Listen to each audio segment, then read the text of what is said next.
Welcome back to Key Talk Media. This your host, Key Talk. Check it out, man.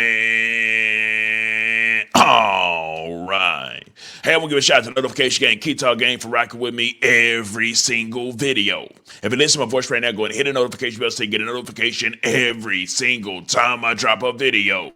Anyway, so we got a few different topics to talk about today, but before we get started in those topics, let me give y'all a little time to like the video. All right, that was enough time.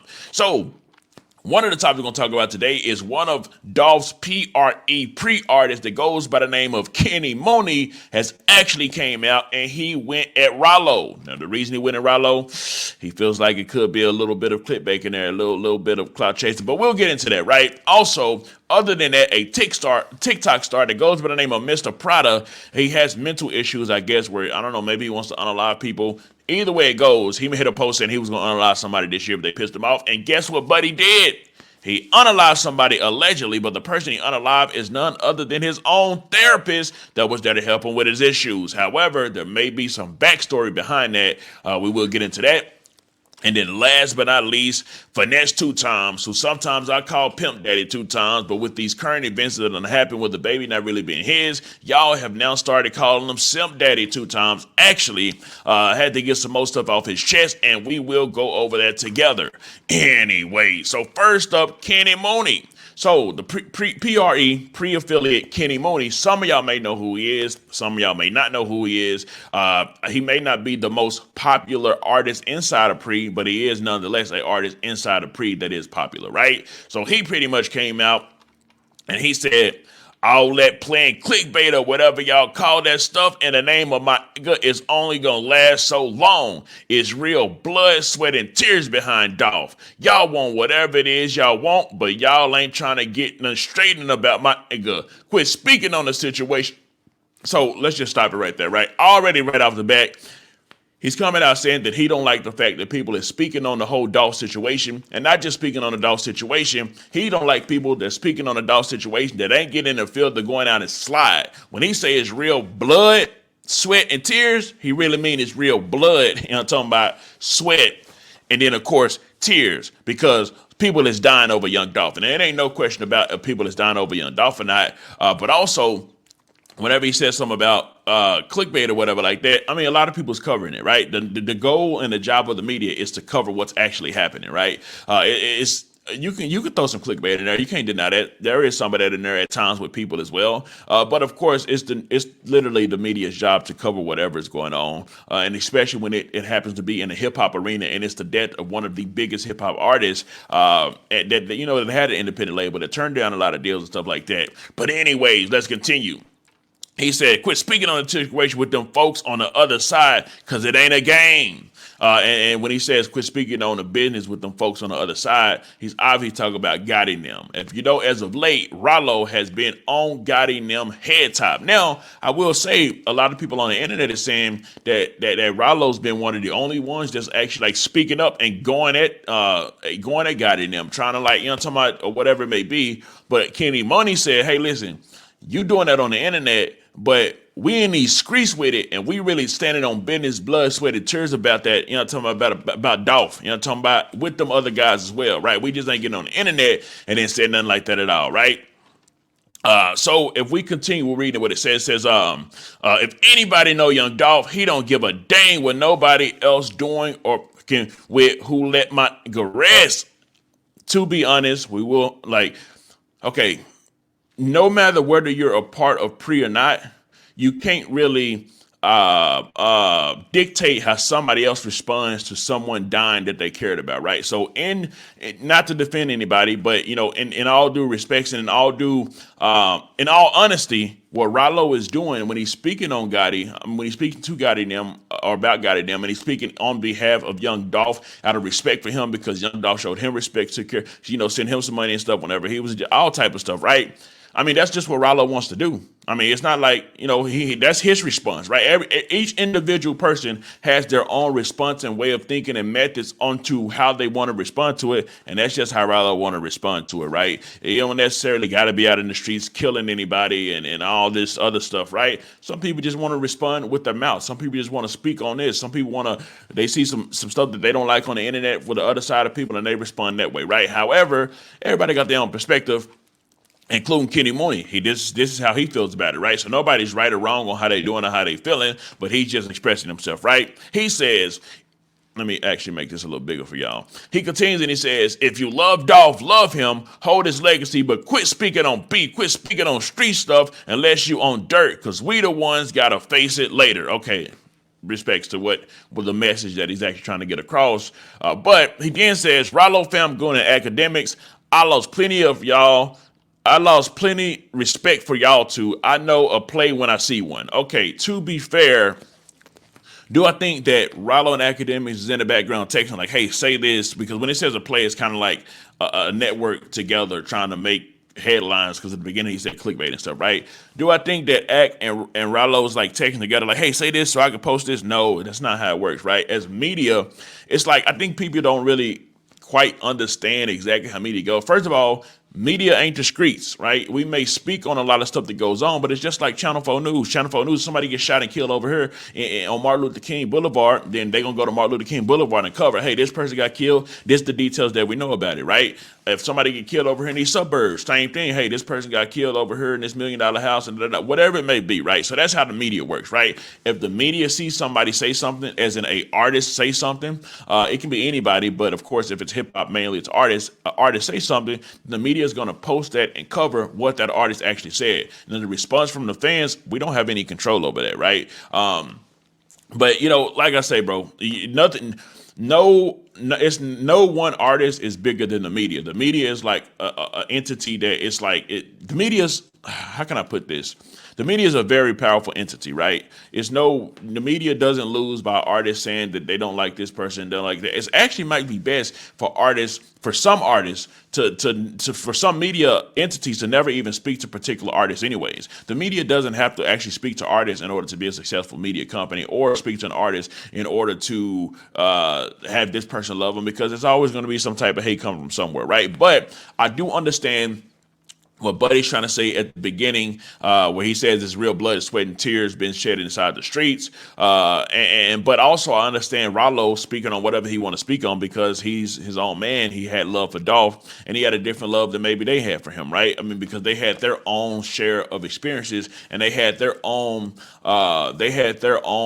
relationship, right? And people are going to respond depending on the relationship that they have with that person. So nobody's wrong in the situation. Everybody has the right to speak their mind, but of course, I do believe that Kenny Money is part of the side of the argument, the side of the people that's out in the streets handling business with blood, sweat, and tears. 100%, I can't deny that at all, because we know Memphis has been super hot, and it's really been going down inside of Memphis. You know what I'm talking about? So yes, RIP to Dolph first of all, and I always say it, I'm gonna say what I always say. RIP to those that lost their life in the streets, and RIP to those that will lose their life in the streets, because we understand and know that it's a cycle that don't stop, and it just goes on and on and on 30, 40, 50 years, and it literally just never ends. You may have, the U.S. and China might come to an agreement eventually and stop beefing with each other, or the U.S. and Russia might come to agreement and stop beefing with each other, but in the streets, it's like the beef don't ever stop, and it continues to go on for generations and generations. Anyway, so aside from that, we do got to cover a TikTok, and it goes by the name of Mr. Prade. Mr. Prade, allegedly Mr. Prade has some sort of mental issues, not like mental where they learning ability, but just I guess maybe anger issues with it. And he used to go to his therapist, but they're saying there's a potential that therapist was doing some things to his patient, Mr. Prade. Now, I don't know if there's evidence of it or not, but either way it goes, they are saying that there is some type of paperwork trail showing that he was doing some things to him, and he pretty much unalived them. And here's the news report on it. The breaking news, the TikTok personality wanted as a person of interest in the case of a slain mental health therapist in Baton Rouge is now in custody. Baton Rouge police tell us Terrion Thomas was arrested yesterday in Texas. The Dallas Police Department... Listen, bro, it's always wild how a lot of these people end up going to Texas, Dallas, Texas, right? The young Dolph thing. You remember they said like that the straight drop ended up going to Dallas, Texas, out of all the places, and he was with some guy from Dallas, Texas that was actually helping him out. Dallas, Texas is always in the mix of a lot of stuff. Arrest. Police say Thomas, also known as Mr. Prade on TikTok, is charged with aggravated criminal damage to property, resisting an officer, and unauthorized use of a motor vehicle. As we get the latest details, we're going to update this story. In the meantime, So this is the clip that he actually made, right? So in this clip, I'm reading y'all what it says. It says, practicing for my mugshot, because this might be the year someone gonna meet God if they piss me off. And then as you can see, he literally practiced for his mugshot just like that. And this is the guy that ended up actually unaliving his therapist. So his therapist must have pissed him off to the max because Buddy wasn't playing no games at all, right? And then, of course, here's the rest of it. The police are looking for a person of interest. This is when they were actually looking for him. They actually caught him. He was driving. He's killed the therapist, I guess, and then like took his car and went on a run with his car, right? And this was the picture they released of him when everybody was like, oh my God, that's Mr. Prade, the popular TikTok star. In a tangible homicide investigation, they say the person that you see on your screen was the last known person to have been driving the victim's car. Officials say he sped away from a traffic stop and ran after crashing the car. Yesterday, the body of 69-year-old William Nicholas Abraham was found. Police say the Baton Rouge therapist died from blunt force trauma before being dumped next to the highway. On Sunday morning, their brother was found dead in northern Tangipahoa. Now, I wonder, like, where did he actually unalive him at? Like, they say it was a blunt force trauma, and then he dropped him off on side of the... I thought when you go to a therapist, you got to go to their office in their building. So I'm thinking in my head, dang, did Buddy, like, did he hit him in his own office and drag him through the building, put him inside of his car from the building and then do it? Or was it a house visit? Did he go to his crib? How did it go? You know, those are details I'm sure will come out at a later date and a later time. Parish, his body wrapped in a tarp on the side of Highway 51. I can think of many great books. The family says he was well known in Baton Rouge and used to appear weekly on WBRZ. Anyway, so that may be what the family's saying, that he was such a sweet therapist, man, and he was well known and it's all good stuff. But some other people are saying, no. That therapist had a history of doing SAs on some of his victims and even had some filings against them. So let's go to the comment section, right? The first comment from Before the Clout, shout out Before the Clout. She said, that boy looked like Lil JJ. Somebody else, the real Shorty Mac said, dang, kids. The next person said, he unalived someone who was charged with SA of him and many other patients when he was underage. So if that's the case, how was he still in practice doing the therapy? Like, how was he still a therapist if that was the case? He had all of them against. I don't know. So that was just a question that would have to be answered if this statement is actually true, right? Someone else said, free him. Man shouldn't have been actually, the kids didn't know one of them grow up and forget. Oh, so maybe he was his old patient and then he ended up going to get revenge on him after. Okay, so I'm thinking that was his current therapist, right? I guess this therapist did something to him in the past and he ended up growing up and then coming together. At least that's what this comment is saying, right? I'm going off y'all comments, right? The next person said, when I made a TikTok before doing this, these because I should need Jesus. The next person said, premeditated. That insanity plea ain't going to work. The internet being a lot of people downfall. Well, I don't know. Who knows? And maybe there is a rule that if you do something like this, premeditated, insanity won't work, even though he is on file as kind of insane because he was going literally to that therapist for his mental issues, right? Somebody said Mrs. Prada, probably because he floats on the other side, right? The next person said real smacker. Oh my gosh, Mr. Prada could have came to my house. I guess she got a thing for Mr. Prada, right? No effing way. He wasn't lying. Free him. They gonna tear his sweet a new soul. Oh, wow. They gonna tear him. And I said it again. Anyway, so that's just the update on that. But it does look like Finesse2tymes in his next topic has something to come out and say about his ex-baby mama, well, would-be ex-baby mama, if the baby was actually his, which we all know that it ain't his, but he had to come out and give his side of the story since she came out and gave us side of the story, and he low-key did snap on it. I ain't gonna cap with y'all, right? But we gonna watch it together right about now. All right. I've been heard about this shit. probably about 4 or 5 days ago. When he say been heard about it, he's talking about he been heard about that the baby wasn't his. He been got the results, right? You know what I'm saying?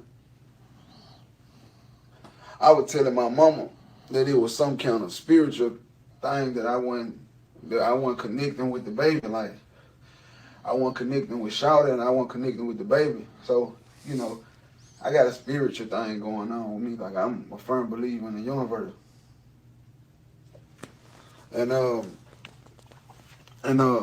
so I told my mama that.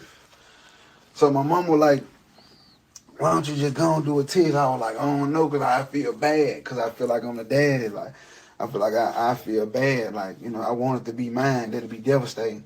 So she was like, well, Rick, you got to find out. So I'm like, all right, well, you do it. Because I did it for one of my other babies before. I did it for Finesse, and it came back mine. So I'm like, Mom, you do it. I don't even want to, you know what I'm saying? Like, you know, because I'm already transitioning into trying to be, you know what I'm saying, a man coming from my old ways and shit when I was young. But anyway, so Mom Deuce do the shit. Mom Deuce take care of the business. She swabbed the baby, swabbed herself. She sending shit. So boom, when the test come back, I tell the Neil bitch, I'm like, listen, I sent her the motherfucker. I ain't say nothing. I ain't put nothing on no social media. I ain't do none of this shit. I ain't put nothing, no. I tell her, I said, all right, look, this is what it is. Like, this a grandmother and a grandchild paternity test.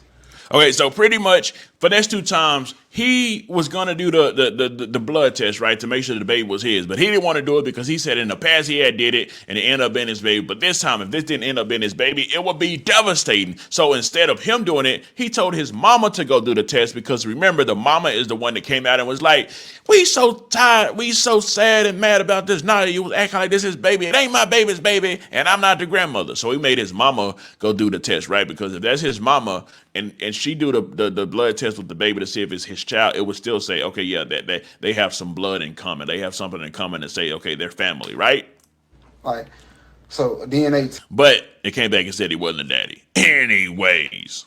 Like, so this is not like a father and daughter. Like, they just saying it's trying to see is they related in any kind of way. It's saying on this paper that they not related. So I tell her, I don't want to talk about it no more. Just leave it where it's at. She like, I want to know for sure. I want to woo. She got other people all in her ear, this, that, and the third, and that shit. But I'm gonna get to that. So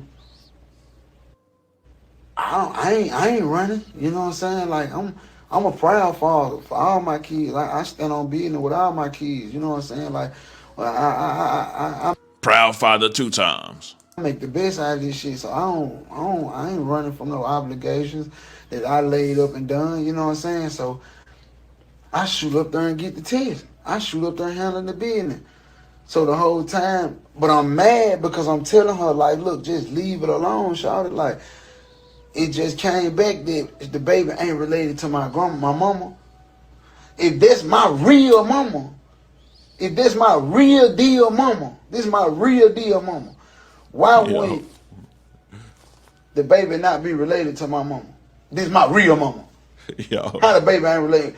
So you want me to go down there and take another test for them to tell me that I ain't the daddy, the baby ain't related to me? So I guess the baby mama Naya was like, listen, you took the test with your mama for this baby, and it said that y'all not related at all. But I want you to go take it because maybe it's just some type of mistake. And Finesse2tymes was like, hold up, bro, this is my real mama. This ain't no fake stepmama. This ain't no lady that helped me when I was younger when my mama couldn't help me. This is my real mama. So why in the blue hell would I need to go down there to take another test when my mama did it? That ain't my baby.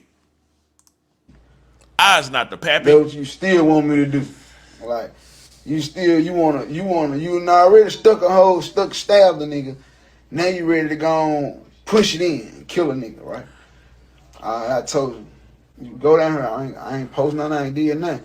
You make me go down here and you do this shit for no reason. And when you know what's going on, I ain't gonna feel that. I'm gonna turn up on you. I'm gonna turn up on you on social media. What's crazy is I'm telling her, I'm like, I don't need this for my look right now. Like, I ain't right now. I ain't looking like the best rapper. Like I'm the hottest. I'm the hardest rapper. Like ain't no nigga like if it ain't J. Cole and them like them niggas ain't seeing me bar for bar metaphors. Like I'm the hardest. I can definitely say that Finesse2tymes, he's actually a super good rapper. Like he's really, really good at rapping. But of course, as he's about to say, a lot of people look for the drama within him or within just the entertainment factor of rap, which is still good because a lot of rappers that rap hard, people ain't looking at them at all. Not for the entertainment part, and because a lot of them ain't really entertaining and it really ain't really there to check out their music a lot. So he does. I mean, he trends when he drops and everything like that. So I give respect where respect. I give salutes where salutes is due, right? And he definitely is a good rapper.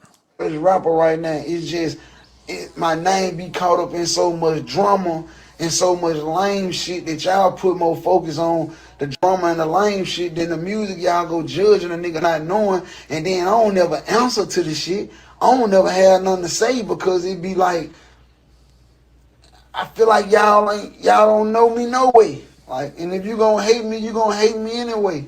If you gonna fuck with me, you gonna fuck. So I ain't finna be coming on here trying to fight everything motherfucker got to say about me.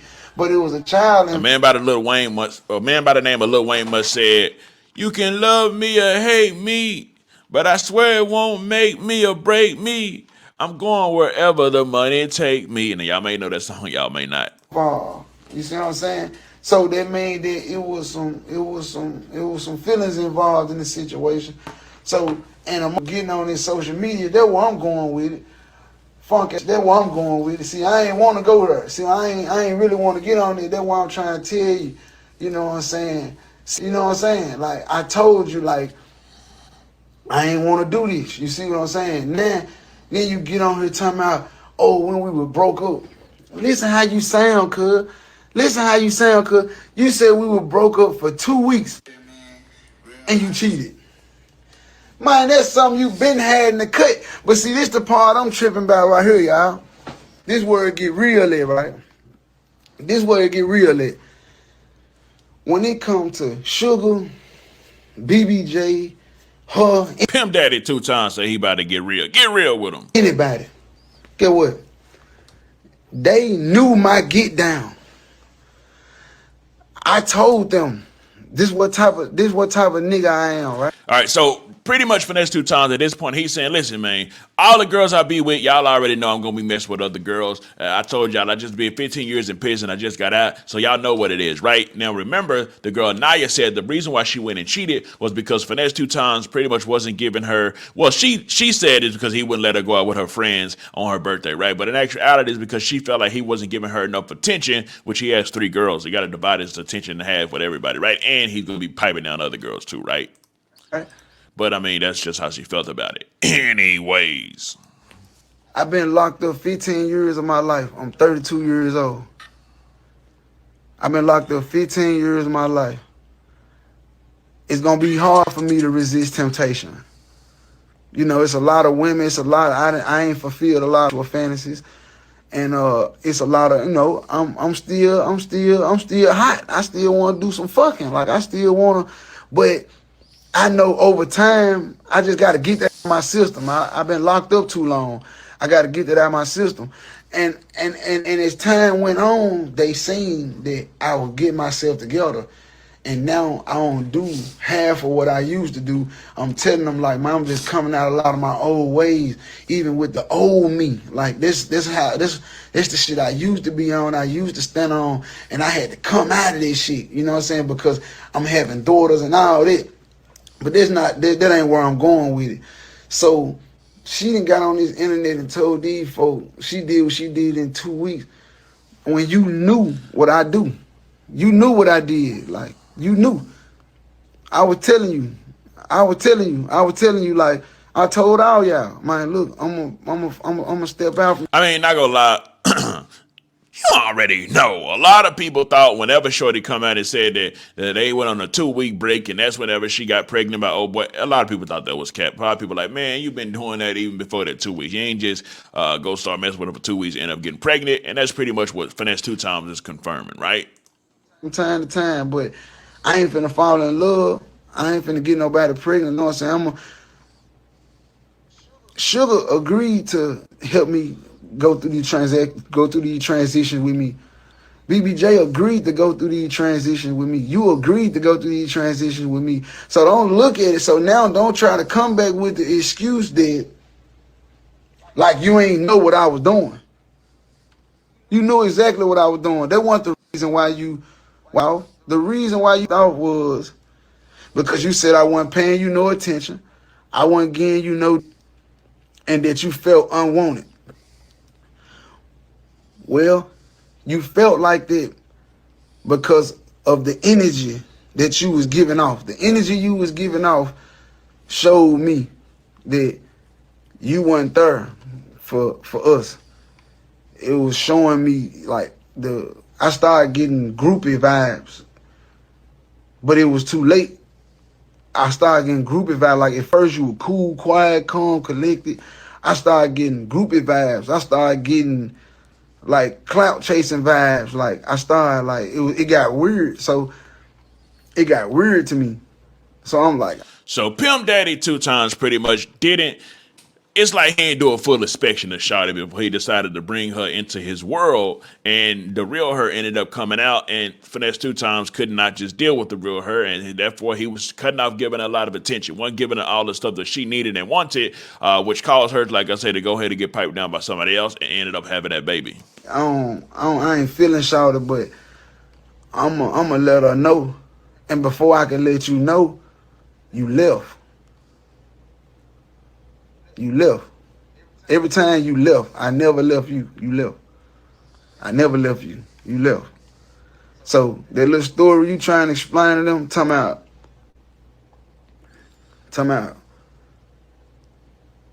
Oh. It was 2 weeks and all that shit weak. That shit weak. You know what I'm saying? Anyway, so y'all got the gist of pretty much everything he was saying, but he did say a lot more, but we won't get into all that. But I'm going to read the comment section, and we will wrap up the video for today. So the first comment said, "These hoes ain't loyal, P. Females be knowing the whole time who the real daddy is," with a laughing emoji. "I thought he was player and used to hear his baby mama get clapped in the other room." Well, he definitely did say that, right? Now, people are asking if she's the one that he used to hear get clapped in the other room. The next person said, "Man, these 304s bops gonna let any and with some pape hit. Facts. Y'all in this universe stuff, say it with me. God, you're a firm believer in God. He's the one who created the universe, you and I." And then somebody responded to that. I want to see what they said. "God let slavery happen in God. That's that Bible the slave owners wrote like did the universe save you? Just cause you from Memphis don't make you no ism. You good rappers, stick to that. Everybody from Columbia ain't a drug kingpin. Anyways, you talking about he wrong for building a bond with a baby that don't matter. That's not his child. Talk about how she wrong for faking it with that man like he was the pops. I cut this off soon as he said he was the hottest rapper." And of course, people laughing at that. Yeah, not the hottest, but definitely he's a hard rapper. But I would definitely won't say the hottest, right? The next person said, "Running from his problems. He purging. Shawty seen a perfect opportunity, knew that baby was going to be good. He probably embarrassed because he showed her and the baby to the world. She wrong for that stuff. That kid doesn't have snitch in his blood." Oh, wow. He said that kid doesn't have snitch in his blood, right? The line harder than Gates talking about he felt her cheating. Preach Pastor 2Tymes. So Pastor 2Tymes, it went from Finesse2tymes to the back end man to Pimp Daddy 2Tymes to what they say Simp 2Tymes, and now Preacher Pastor 2Tymes. These ain't loyal. So with all that said, hey man, listen, it is what it is. I don't really too much care about none of this at all. I just like reporting on it all. But it is entertaining, right? I will say that Finesse2tymes is actually a pretty entertaining artist to actually cover, and he does make some pretty good music. I can't cap about that. Also, Mr. Prade, we're gonna see what actually ends up happening to Mr. Prade for putting his therapist inside of a backwood allegedly, and if his therapist was really doing some weird things to him back in the past, right? And then last but not least, we did also we took a look at the fact that Kenny Muney had to say about Ralo. How do y'all feel about that? Anyways, let me know something. Comment down below. Let me know what you think about this entire ordeal. I'm out.